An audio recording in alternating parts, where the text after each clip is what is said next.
To manifestation beautiful life. మీరు మాట్లాడే ప్రతి మాట అనంత విశ్వశక్తి తీసుకుంటుంది. కాబట్టి మీరు ఈ ప్రకృతికి, ప్రపంచానికి, సమాజానికి దేనికైనా మంచి చేయండి. ఆ విశ్వం మీకు పూర్తిగా సహకరిస్తుంది. ఇలా చెప్పండి, ఎందుకో నా మనసు అంతా ఆనందంతో ఉరకలు వేస్తున్నది.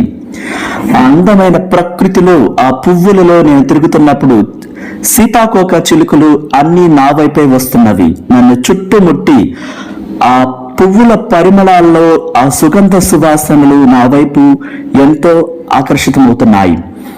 ఆ పువ్వులు, ఆ నేల మీద ఉన్నటువంటి ఆ అద్భుతమైన ప్రకృతికి నా కాళ్ళు, పాదాలు వాటిని తాకి ఎంతో హాయిగా ఒక కొత్త లోకంలో వికరిస్తున్నట్లుగా, అంతు చిక్కని అద్భుతమైనటువంటి బంగార లోకములో నేను అడుగులు వేస్తున్నట్లుగా, ఆ గొప్ప ధనరాశులు చుట్టూ బంగారు